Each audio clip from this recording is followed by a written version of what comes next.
Do you want your mixes to go from this to this? Do you ever feel like your mixes are one step away from sounding like a pro's? Are you losing mix shootouts because the other guy's mix is just a little bit more impressive than yours? What's missing? Well, there is one tool that pro mix engineers use to squeeze that last 5% out of their mixes.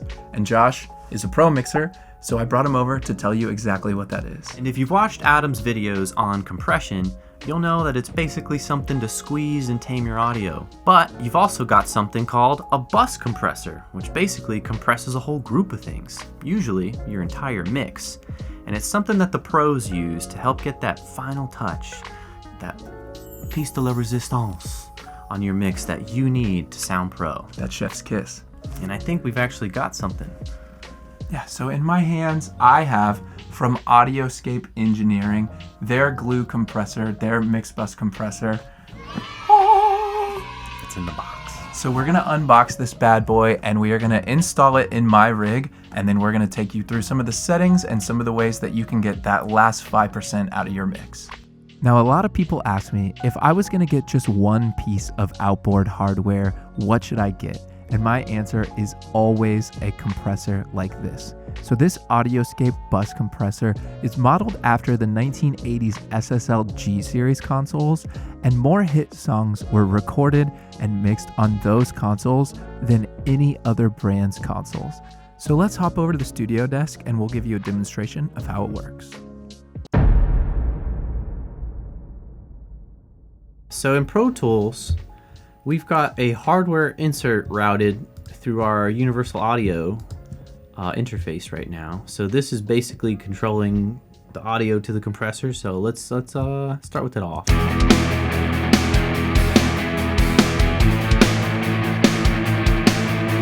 All right, so we've got our mix now. Let's go ahead and engage the compressor. While the song's playing, I'm gonna go ahead and there's a bypass switch, and you'll probably be able to hear the difference as I turn that on and off.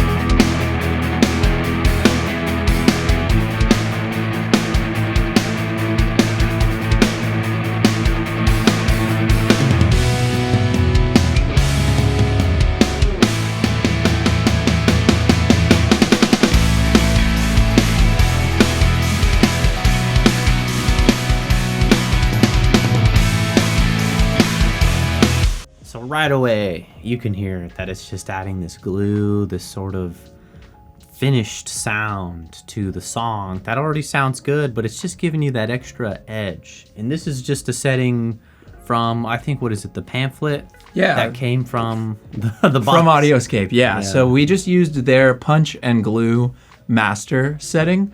So now what we can do is actually go ahead and we're gonna play the song again, and then Josh is just gonna turn some of the knobs and you'll hear kind of the differences in how the song sounds as the song plays.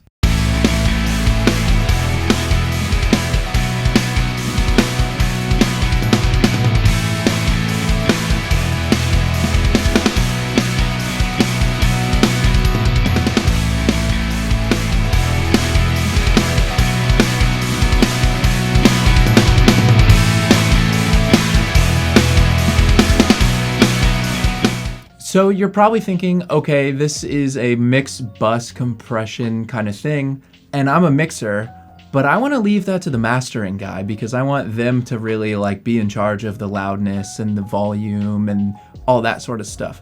But the truth is, when you are a mixer, you want your mixes to sound as good as possible. And if your mixes are loud, then when you send that unmastered mix to the client, they're going to be impressed.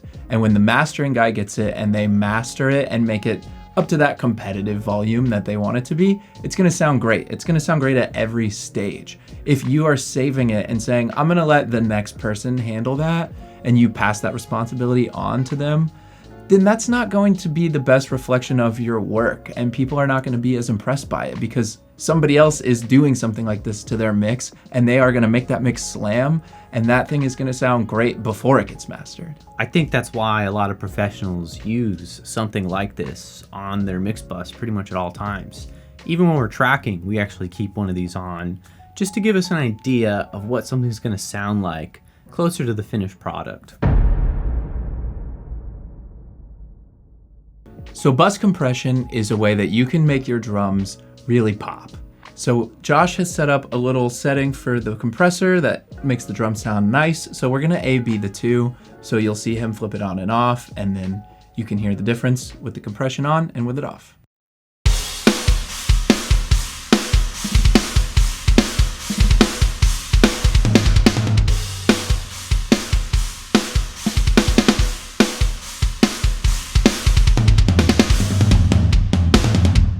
Let's go ahead and hear it in the mix too.